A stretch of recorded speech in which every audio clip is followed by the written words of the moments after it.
সাপ্তাহিক ছুটির আগের দিন রাতে তন্ময়ের রুমে জমজমাট পরিস্থিতি থাকে। অরু, সাভিয়া, দীপ্ত, আকাশ প্রত্যেকে আসন পেতে বসে তার রুমের সোফা, চেয়ার এবং বিছানায়। লেট নাইট মুভি দেখে। শুক্রবার বন্ধ যেহেতু রাতভর জেগে কাটায়। এটা সেটা খেলায় মগ্ন হয়। আজ খেলাধুলো নয়, তারা মুভি দেখতে বসেছে। জম্বি মুভি, ভয়ঙ্কর, থ্রিলিং। এসব মুভিতে তন্ময় বেশ অ্যাটেনশন দেয়। সম্পূর্ণ রুম আঁধারে তলিয়ে শুধু টেলিভিশনের আলোয় অরুর ভয়ার্ত মুখশ্রী দেখা যাচ্ছে। একটু পরপর সে সাভিয়ার কোলে ঢুকে পড়ছে। পাশে তন্ময় বিষয়টা উপলব্ধি করছে। না করে উপায় কই, মেয়েটা হুড়মুড়িয়ে নড়ছে। অজান্তে তার পায়ে হুটহাট লাথি দিচ্ছে। তন্ময় স্পষ্ট শুনছে। অরু ফিসফিসিয়ে বলছে, সাভিয়া আপু, জম্বি লোকটা কি এখন নায়ককে খেয়ে ফেলবে?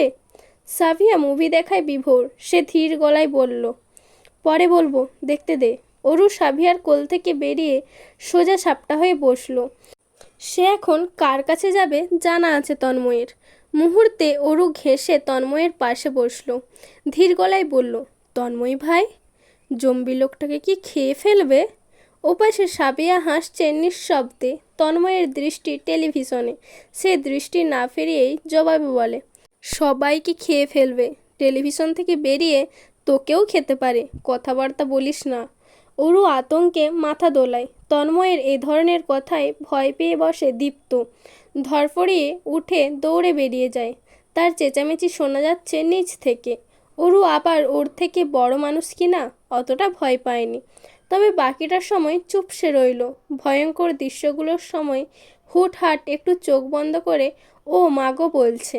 ব্যাস, এতটুকুই। আর কোনো প্রশ্ন, আতঙ্ক সে দেখায়নি। তন্ময় আড়ালে আবডালে স্মিথ হাসে। মাথা ঘুরিয়ে দেখে নেয় অরুকে। দু হাঁটু জড়িয়ে আছে, ভয়ার্ত চোখ জোড়া টেলিভিশনের পর্দায়। তন্ময় মাথা ঘুরিয়ে পুনরায় টেলিভিশনে নজর দেয়।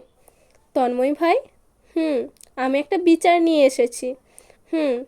এই বিচার খুবই গুরুত্বপূর্ণ। তন্ময় ভীষণ মনোযোগী পড়াশোনায়। সামনে সেমিস্টার ফাইনাল।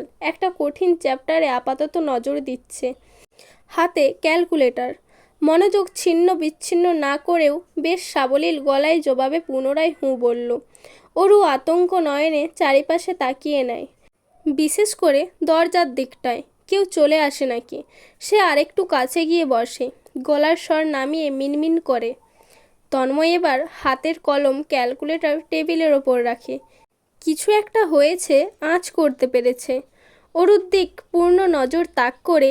ভয়ার্ত চেহারাটা করুণ হয়ে আছে মেয়েটার। কি হয়েছে? অরু ছটফট করছে। নিজেই নিজের সাথে যুদ্ধ করছে যেন। তন্ময় অপেক্ষা করে, সেভাবেই বসে রয়। অরুর কি বলার আছে জানতে চায়। সময় দেয় পর্যাপ্ত।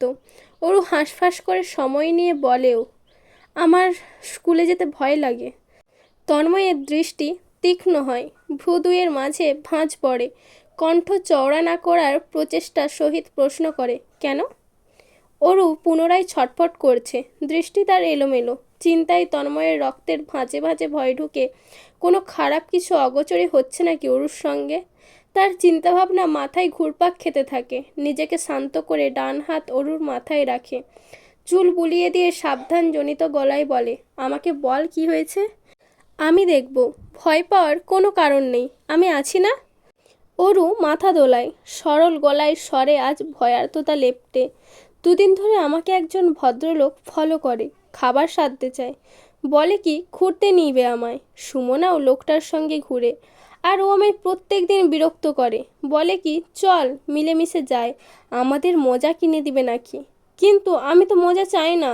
আমাদের বাসায় তো সব মজা আছে। আমি না করলেই আমাকে সুমনা ধমকায়। বলে আমার আম্মুকে বিচার দেবে, আমার নামে খারাপ বলে মার খাওয়াবে। এগুলো তো মার্জি জানে। আমি তো মার্জিকে সব বলি। মার্জি বলেছে এক্ষুনি গিয়ে আপনাকে বিচার দিতে। তাই আমি বিচার নিয়ে এসেছি। বুকের ভেতর চলাচল নামক তুফান উপেক্ষা করে তন্ময়। শান্ত ভঙ্গিতে মাথা দোলায়।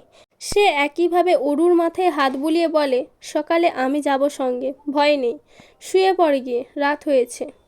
অরু বড় শ্বাস ফেলে, মাথা দোলায়। খুব বিশ্বাসী সে তন্ময়ের প্রতি। তার ধারণা তার বাপ চাচা ভাইদের থেকে শক্তিশালী পৃথিবীতে আর কেউ নেই। ছোট ছোট পা ফেলে বেরিয়ে গেল। তন্ময় আর পড়তে বসলো না, উঠে দাঁড়ায়। বিছানায় রাখা সেলফোন হাতে নেই, ফোন দেয় কাউকে, টুকটাক কথা বলে রাখে। সেদিন রাতে আর ঘুম হয় না ছেলেটার, কপালে আঙুল ঘষে বসে থাকে। খুবই চিন্তিত সে। মুস্তফা সাহেব সচরাচর ভোরে ঘুম থেকে ওঠেন। উঠে তার সর্বপ্রথম কাজ বাড়িটাই ঘুরে ফিরে বেড়ানো। আজও তাই করলেন। প্রত্যেক দিনের ন্যায় দোতলার উত্তর দিকের করিডোর ধরে এগোলেন। অরুর পাশের রুমটা খোলা। মোস্তফা সাহেবের পা জোড়া থমকে যায়। তন্ময়ের রুম এ সময় খোলা কেন? তিনি আধখোলা দরজা ঠেলে সম্পূর্ণ খুলে ডাকেন, তন্ময়। জবাব আসেনি। মোস্তফা সাহেব ধীরে সুস্থে ঢোকেন, চারিপাশে নজর বোলালেন, দু একবার ডাকেন। না, নেই ছেলেটা। এত ভোরে কই গিয়েছে? মোস্তফা সাহেব রুম থেকে বেরিয়ে ছাদে ওঠেন। নেই সেখানেও। নিচে নেমে বাইরের দিকে হাঁটা ধরেন। বাগান ডিঙিয়ে সদর দরজার সামনে এসে দাঁড়ান। দারোয়ান বসে ঝিমোচ্ছে। মোস্তফা সাহেব গম্ভীর স্বরে ডাকেন। ধরফড়িয়ে দাঁড়াই দারোয়ান, ঘুম ভাঙা গলায় সালাম জানায়। মোস্তফা সাহেব জিজ্ঞাসা করেন, তন্ময় বেরিয়েছে? জি স্যার, একটু আগেই বেরোলো। ছেলেটা এমন ভোরবেলা বেরোলো, আমায় জানাবে না? তন্ময় বাবা না করলেন। অতিষ্ঠ ভঙ্গিতে বাড়ির ভেতরে এলেন মোস্তফা সাহেব। সেলফোন বের করে ছেলেকে কল করলেন। ধরছে না, তবে রিং হচ্ছে। চিন্তিত তিনি লিভিং রুমে বসে থাকলেন ছেলের আশায়। এমনটা তন্ময় কখনো করে না।